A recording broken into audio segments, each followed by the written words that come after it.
Hi everyone, this video will serve as a crash course intro into Gundam Versus, a fighting game that pits your favorite Gundams together, that is if they're in it.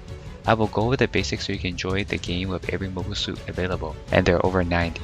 Starting from top left, we have your team and the opponent's life gauge. If one of them hits 0, that team loses. Right below is your partner and your suit's life points. The same rule applies, if it reaches 0, the Gundam explodes. Moving on to the right is the awakening type and the awakening gauge. We'll go more into this later in the video. Next to your awakening gauge is your boost gauge. On the right hand side we have the weapons, specials, and the striker. Right at the top are the match timer and the radar. Red are your enemies and green are your allies. In the middle we have the target lock on. Above it is a yellow triangle that gives you an alert of an attack. If the target lock on is red, that means you're within range, and if it's green, that means you're out of range. Right on the Gundam is a communication message from your navigator.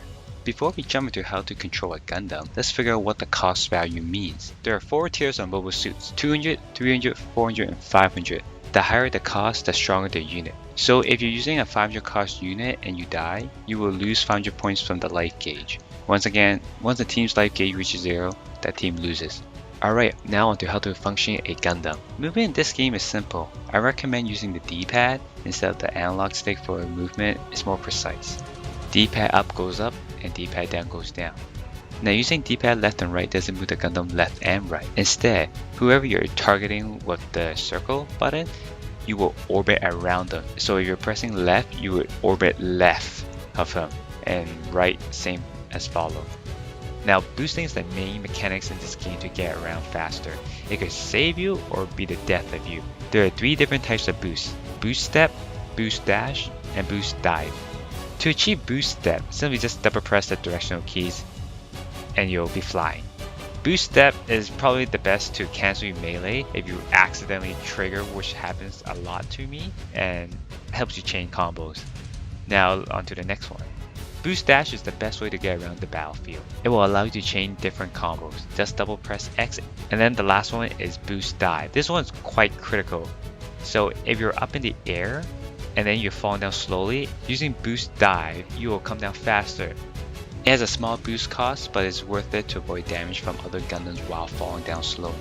Boosting around is fun, but there's an important aspect to remember. Try to not overheat. Overheating is when you have exhausted all the boosts in your gauge. Your Gundam would be forced into 2 seconds of inactivity to replenish on the ground. Remember the rule of thumb, the more boost you use, the more time you spend standing. Now back to awakening. There are 2 types, blaze gear and lightning gear.